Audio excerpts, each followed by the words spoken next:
From colony to custodian. India's rise as the heir to the free world. This article is written by Rakesh Krishnan Simha in an era where the once unassailable dominance of Western powers is waning. A profound shift is underway. European nations, such as Britain, France, Germany, and Italy, former architects of the global order, are retreating from the world stage. The U.S., once the undisputed leader, is looking inwards even as many Americans fear they are headed towards internal strife. Their exit is leaving a vacuum in institutions and values that have long defined the free world.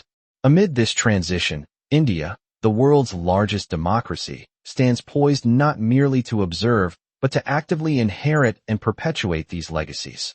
By upholding, rather than replacing, Western institutions like the World Bank, the International Monetary Fund, and the United Nations, advancing technological innovation, and upholding liberal values, India can ensure the continuity of a free and open international system while reclaiming its historical mantle as the planet's leading economy. This is not just an opportunity. It is a historical imperative as India resets to its pre-colonial stature amid a rapidly eastward tilting global economy. India's historical economic supremacy, a legacy interrupted for millennia. India was the economic heartbeat of the world. In 1983, Belgian economist Paul Barak presented a study of the world economy that sparked controversy in Western academic and political circles. In Economics and World History, Myths and Paradoxes, he said that in the year 1750, China's share of global GDP was 33%, India's 24.5%, placing them far ahead of the West. Shaken and stirred by these figures, the Organization for Economic Cooperation and Development, OECD, constituted the Development Institute studies under Professor Angus Maddison of the University of Groningen to investigate Barak's claims. The data Maddison compiled affirmed what nearly every Indian schoolchild knew, but was mysteriously unknown to the West, that India was among the wealthiest countries in the world until the British arrived and utterly ruined it. Maddison's figures showed India had the largest economy on the planet for 1,700 of the past 2,000 years. Between 1 CE and 1000 CE, India had a 32% share of the global GDP. During the second millennium, Islamic invasions significantly disrupted economic activity, and India lost its position to China. Still, India's share remained at 28 to 24% between 1000 and 1700 CE. European colonization from the mid-1700s to 1947 was the final nail in the coffin of the Indian economy, creating rampant poverty. Center of gravity shifts. Since Barak and Maddison presented those paradigm-shifting studies, the world has moved at warp speed.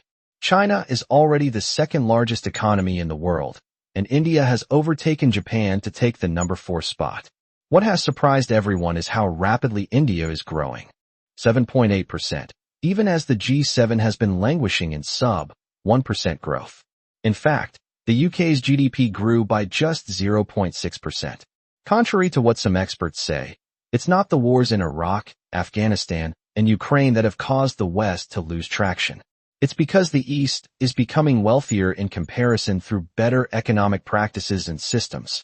The current financial crisis reinforces the growing sense that the West is losing its global influence. For many, this marks not just a downturn, but a fundamental transformation in world affairs, commonly described as a decisive shift to the East in international politics. One of the significant spin-offs of the Ukraine war is India's decision to double down on Russian oil. China's trade with emerging markets has grown to a level that it can now offset any weakness in Western countries. Russia is building thousands of miles of pipelines from Siberia to China and Japan, allowing it to route its vast oil and gas resources directly to the Asia-Pacific. As the West stumbles through the recession, both India and China are racing each other to acquire the world's minerals and commodities. While Indian companies are investing in Africa's agriculture sector to grow food for 1 billion people, China is investing in mining. That's not all. Western clubs, such as G7, are on life support. Russia has been sanctioned to hell because of the Ukraine war, and yet the Russian economy has not collapsed, but, on the contrary, is growing faster than Western economies. NATO, once the glue that bound the North Atlantic nations together, has lost its mojo. Erosion of the Western order, while the loss of economic clout is overtly visible, the more damaging erosion has been ideological. Increasing political polarization, institutional decay, and the rise of the far right have fractured the West from within. As American conservative Patrick Buchanan put it, the United States and its institutions are failing to perform basic functions like defending borders or balancing budgets. Buchanan's book, Suicide of a Superpower, about America's decline, has been called racist and homophobic by critics, but it nevertheless has some grounding in reality. America is disintegrating, he screams. The centrifugal forces pulling us apart are growing inexorably. What unites us is dissolving. And this is true of Western civilization. Meanwhile, the state is failing in its most fundamental duties. It is no longer able to defend our borders, balance our budgets, or win our wars. That is a preview of tomorrow's world without the West. Routing around the concept of a world without the West was first articulated by American academics Stephen Weber, Nazanin Barma, and Ely Ratner, who said that in the New World Order, the rising powers are keen to break the dominance of the current order by increasingly routing around the West. For years, the East versus West debate has been framed largely in terms of whether emerging powers like China, India, Russia, and Brazil will integrate into or challenge the existing international system built by the West. Weber and his associates contend that rising powers are opting for neither, by preferentially deepening their own ties among themselves, and in so doing loosening relatively the ties that bind them to the international system centered in the West. Rising powers are building an alternative system of international politics whose endpoint is neither conflict nor assimilation with the West, they say. This works in two ways. 1. The rising powers deepen their trade, defense, and cultural ties among themselves, creating a new parallel international system.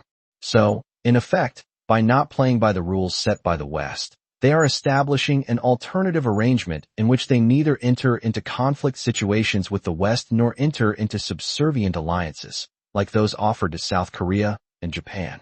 Crucially, the developing world is routing around not just the West, but also the idea of the West, making it increasingly difficult for Western narratives to penetrate the developing world. The emerging powers are preferentially deepening ties among themselves in economic, political, and even security domains. In doing so, they are loosening, in relative terms, the ties that bind them to the liberal international system centered in the West. The Ukraine war, which started in 2014, was the catalyst that led to Russia and China routing around the West. Following their 2022 invasion, in response to American sanctions, the Russians developed alternative product delivery and payment mechanisms designed to circumvent these sanctions. As the years have gone by, these parallel systems have become formalized and permanent. For instance, Russia has created a shadow fleet of over 600 crude carriers that operate in international waters without a flag, transferring Russian oil to flagged vessels. In just a few hours, millions of tons of sanctioned crude oil become part of the global economy. India has joined these mechanisms in its quest for affordable energy to support its high-octane economy. The free flow of sanctioned Russian oil is just one of the many ways the world is routing around the West. The West is slowly being squeezed out of international commerce. India as the future number one according to a study by Sydney's Universal Business School. By 2060, India's economy will be double the GDP of the United States and equal to 95% of the GDP of China. It moves above the GDP of China in the third forecast period and is 48% higher by 2080.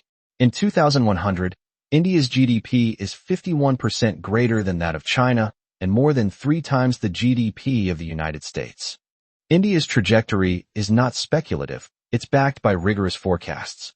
Key milestones include 2039. India's GDP hits $30 trillion, surpassing the U.S. 2044. India's labor force reaches 748 million, overtaking China's. 2076. India's GDP at $125 trillion. Exceeds China's. 2100. India's GDP balloons to $287 trillion, 51% larger than China's and over 3 times the U.S.'s. These figures signal the country's inevitable return to prominence, driven by demographics, a young, skilled workforce, digital innovation, and policy reforms such as Make in India. Yet, economic might by itself won't suffice in a fragmented world. To lead sustainably, India must become the successor to the West's intangibles. Dual responsibility. India finds itself in a unique position. It is simultaneously an Eastern power and a carrier of many Western liberal values, including constitutional democracy, the rule of law, freedom of the press, and pluralism. It shares cultural and trade ties with emerging powers, but it also shares institutional DNA with the Free West. The credibility of Indian leadership on the global stage will depend on its ability to uphold democratic values at home: free speech, judicial independence, and minority rights. These are not merely Western ideas. They are universal principles that India has practiced, however imperfectly, for 75 years. Lead the global South. India must deepen its ties with Africa, Southeast Asia, and Latin America, not as a competitor to China, but as a more inclusive and democratic partner. India's trade with ASEAN and Africa is already growing rapidly. This should be accelerated through long-term investments in infrastructure, education, and green energy. Build technological sovereignty. Inheriting the West's technology ecosystem means going beyond being a service provider. India must invest in indigenous innovation, AI, biotech, aerospace, semiconductors, and create public-private ecosystems that seamlessly integrate with Silicon Valley. The success of ISRO and the Digital India mission are strong foundations to build on. Export democratic models. As Western soft power wanes, India can fill the gap, not through coercion but through example. Its success in maintaining democratic institutions alongside rapid economic growth provides a compelling alternative model for developing countries tired of the binary choice between Western liberalism and Chinese authoritarianism. Reclaiming the civilizational role. India is not just another economic power. It is a civilizational state with millennia of philosophical, scientific, and spiritual traditions. A rising India must not mimic the West's hubris, nor China's opacity. Instead, it should offer a third path, one that combines material prosperity with spiritual depth, technology with ethics, and growth with sustainability. This is not nostalgia, it is a necessity. A world without a guiding center will drift into fragmentation, conflict, and cultural nihilism. The West no longer has the economic or moral capital to lead. But a rising India does, but only if it chooses to. Wrapping up. History rarely offers second chances. For 1,700 years, India led the world in economics, culture, and innovation. Invasions and colonialism interrupted that story. But now, the pendulum is swinging back, not out of revenge or resentment, but through the sheer momentum of history. As the Western order withdraws under the weight of its contradictions, India must step up, not to dominate, but to lead. It must inherit the West's best values, discard its worst impulses, and chart a new course for the world, one rooted in freedom, dignity, and shared prosperity. The 21st century will not belong to the West, nor to China. If India plays its cards right, it could belong to humanity, with India at the helm.